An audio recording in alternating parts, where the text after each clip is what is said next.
Halo, perkenalkan nama saya Riza Satria Pangestu. Saya mahasiswa Horizon University Indonesia semester 2, program studi Informatika. Di sini saya akan menjelaskan mengenai Enterprise App Development.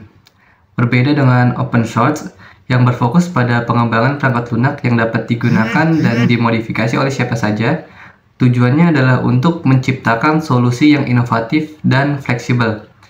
Enterprise App sendiri lebih berfokus pada pengembangan aplikasi yang memenuhi kebutuhan spesifik perusahaan. Tujuannya adalah untuk meningkatkan efisiensi, produktivitas, dan daya saing. Lalu, apa itu Enterprise App Development?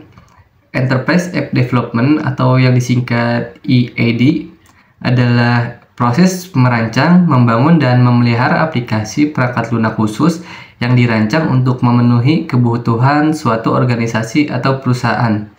Aplikasi ini dibangun dengan fokus pada skala besar, integrasi yang kompleks, keamanan tinggi, dan kebutuhan bisnis yang khusus.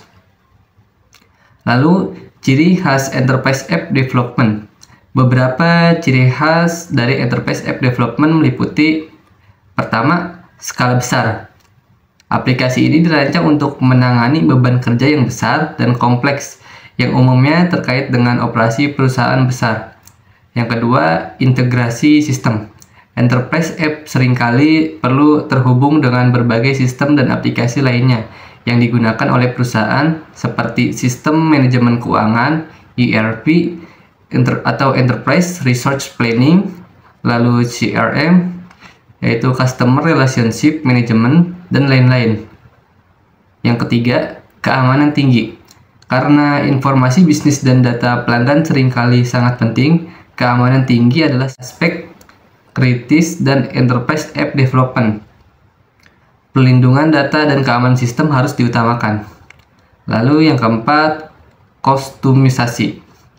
Enterprise App seringkali memerlukan tingkat kustomisasi yang tinggi untuk memenuhi kebutuhan bisnis yang unik. Setiap perusahaan memiliki proses dan kebijakan yang berbeda, sehingga aplikasi harus dapat sesuai dengan spesifikasi tersebut.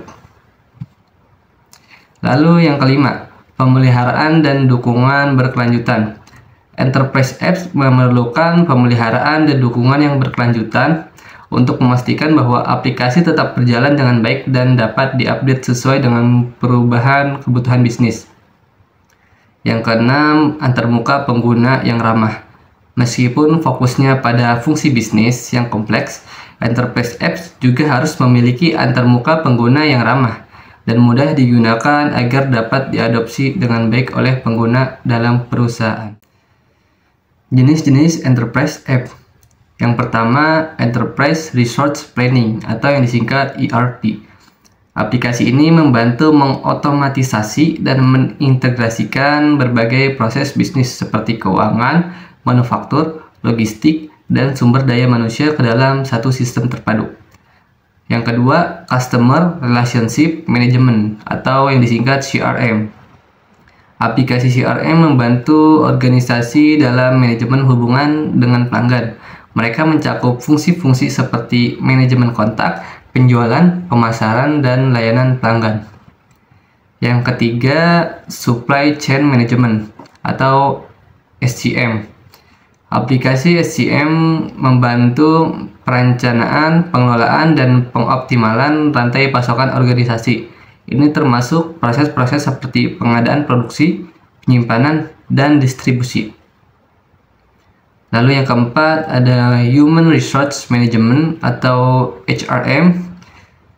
Aplikasi ini berfokus pada manajemen sumber daya manusia, termasuk penggajian, manajemen karyawan, pelatihan, dan rekrutmen.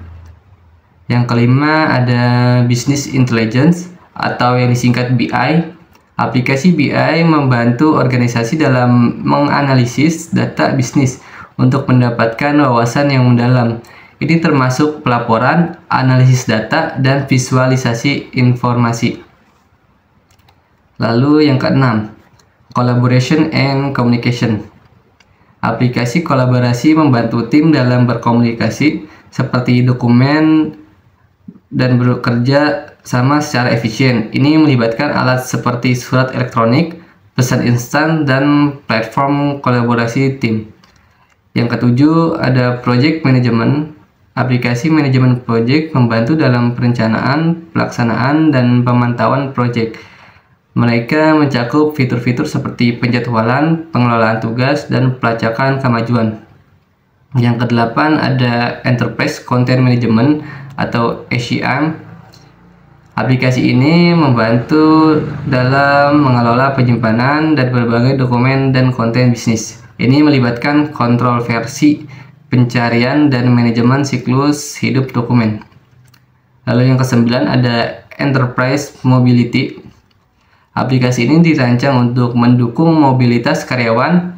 Mereka mencakup aplikasi berbasis mobile untuk akses dan pengelolaan data bisnis dari perangkat seluler.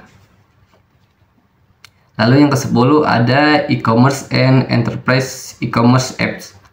Aplikasi e-commerce menyediakan platform untuk penjualan dan pembelian produk atau layanan secara online. Dalam konteks enterprise, mereka dapat diintegrasikan dengan sistem ERP dan CRM. Proses pengembangan enterprise app. Yang pertama, analisis kebutuhan, yaitu memahami kebutuhan dan tujuan bisnis perusahaan. Yang kedua, desain, merancang arsitektur dan antarmuka aplikasi. Yang ketiga, pengembangan, membangun aplikasi menggunakan teknologi yang sesuai. Yang keempat, pengujian, memastikan aplikasi berfungsi dengan baik dan bebas dari bug. Yang kelima, penerapan, menyebarkan aplikasi ke pengguna, pemeliharaan. Yang keenam, memperbarui dan memperbaiki aplikasi secara berkala. Teknologi yang digunakan dalam enterprise app development, yaitu ada cloud computing, menyediakan platform yang scalable dan aman untuk menjalankan aplikasi. Lalu ada mobile app development, membangun aplikasi untuk perangkat mobile seperti smartphone dan tablet. Lalu ada web development, membangun aplikasi web yang dapat diakses melalui browser. Lalu ada artificial intelligence, meningkatkan fungsionalitas aplikasi dengan machine learning, deep learning, dan natural language processing. Dan selanjutnya ada blockchain, meningkatkan keamanan dan transparansi aplikasi. Yang terakhir ada Internet of Things.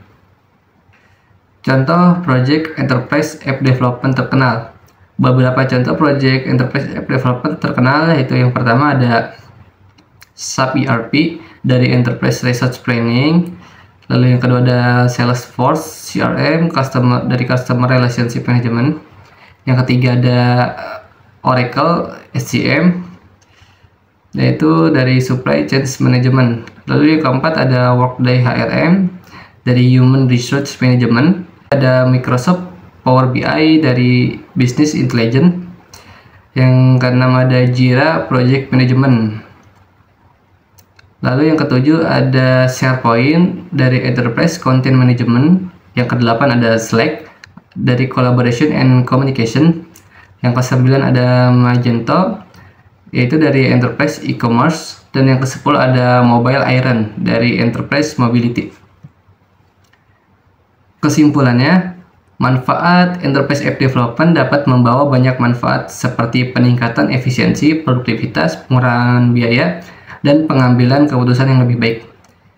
Tantangannya, Enterprise App Development menghadapi tantangan seperti pemilihan teknologi yang tepat, integrasi sistem, keamanan data, ruang lingkup proyek yang jelas, komunikasi efektif, adopsi pengguna yang tinggi, dukungan eksekutif, manajemen perubahan, dan keahlian yang tepat. Langkah suksesnya untuk mencapai sukses yaitu perencanaan yang matang, komunikasi terbuka, manajemen perubahan, dan tim yang tepat merupakan aspek kunci untuk enterprise app development yang sukses. Assalamualaikum warahmatullahi wabarakatuh. Perkenalkan, nama saya Adena Silumam dari Informatika kelas weekend semester 2. Di sini saya akan menjelaskan mengenai apa itu open source development. Open source development adalah model pengembangan software di mana kode sumbernya tersedia untuk umum dan dapat diubah, dimodifikasi, dan didistribusikan oleh siapa saja. Hal ini memungkinkan kolaborasi global antar pengembang untuk menciptakan software yang lebih berkualitas, aman, dan fleksibel. Berikut prinsip-prinsip open source development, yaitu ketersediaan kode sumber software harus tersedia untuk umum tanpa batasan. Dan hak untuk memodifikasi, pengguna bebas untuk mengubah dan memodifikasi kode sumber software open source untuk memenuhi kebutuhan mereka. Hak untuk mendistribusikan, pengguna bebas untuk mendistribusikan software open source baik dalam bentuk aslinya maupun dalam bentuk yang dimodifikasi. Dan hak untuk menggunakan, pengguna bebas untuk menggunakan software open source untuk tujuan apapun, baik komersial maupun non-komersial. Non-diskriminasi, hak-hak pengguna tidak sah dibatasi berdasarkan ras, agama, jenis kelamin, atau orientasi seksual. Distribusi lisensi software open source harus memungkinkan distribusi software open source secara bebas tanpa batasan. Tanpa royalti, software open source tidak boleh dikenakan royalti atau biaya tambahan. Hak cipta, software open source harus dilindungi, namun dengan tetap mempertimbangkan prinsip-prinsip open source. Jenis-jenis lisensi open source, GPL atau General Public Lisensi, lisensi yang paling populer dan permisif, memungkinkan memodifikasi dan distribusi bebas, namun mewajibkan kode sumber yang dimodifikasi untuk tetap open source. LGPL, Lesser General Public Lisensi, lisensi yang kurang permisif dibandingkan GPL, memungkinkan penggunaan kode sumber dalam software proprietary dengan beberapa batasan. APSE lisensi, lisensi yang sangat permisif, memungkinkan memodifikasi dan distribusi bebas tanpa bataskan, bahkan dalam software property. MAT lisensi, lisensi yang sangat permisif, mirip dengan Apex lisensi, memberikan hak yang luas kepada pengguna untuk menggunakan dan memodifikasi software. Berikut proses pengembangan open source development. Yang pertama, analisis kebutuhan, memahami kebutuhan dan tujuan dibuatnya. Yang kedua, desain, merancang arsitektur dan antarmuka. Yang ketiga, pengembangan, membangun aplikasi menggunakan teknologi yang sesuai. 4. Pengujian, memastikan aplikasi berfungsi dengan baik dan bebas dari bug. Yang kelima, penerapan, menyebarkan aplikasi ke pengguna. Yang keenam, pemeliharaan, memperbarui dan memperbaiki aplikasi secara berkala. Berikut manfaat open source development. Gratis, software open source umumnya tersedia secara gratis tanpa biaya lisensi, sehingga menghemat biaya pengadaan software bagi individu dan perusahaan. Keamanan, kode sumber yang terbuka memungkinkan audit dan review oleh komunitas, meningkatkan transparansi dan membantu menemukan dan menambal celah keamanan lebih cepat. Keterbukaan, pengguna memiliki akses penuh ke kode sumber, memungkinkan mereka untuk memahami cara kerja software dan memodifikasinya sesuai kebutuhan dan berkontribusi pada pengembangannya. Fleksibilitas, software open source dapat diubah dan disesuaikan, meningkatkan kegunaan dan efisiensinya. Komunitas open source development memiliki komunitas pengguna dan pengembang yang aktif dan suportif, dan menyediakan forum untuk berbagi pengetahuan, mendapatkan bantuan dan berkolaborasi. Berikut contoh proyek open source terkenal. Yang pertama, Linux, sistem operasi open source yang paling populer, digunakan di berbagai perangkat dari server dan desktop hingga router dan smartphone. Yang kedua, Firefox, peramban web open source yang populer, terkenal dengan fokusnya pada privasi dan keamanan, dengan pangsa pasar global yang signifikan. Yang ketiga, LibreOffice, paket aplikasi perkantoran open source yang populer, kompatibel dengan Microsoft Office dan menawarkan berbagai fitur pengolahan kata, spreadsheet, presentasi, dan database.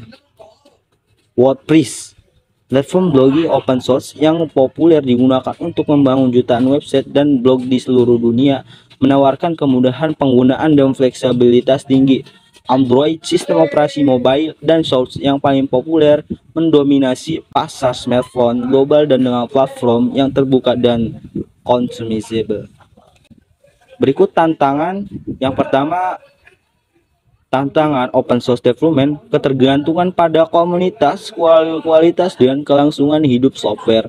Open source bergantung pada komunitas penggunaan yang membutuhkan partisipasi aktif dan berkelanjutan.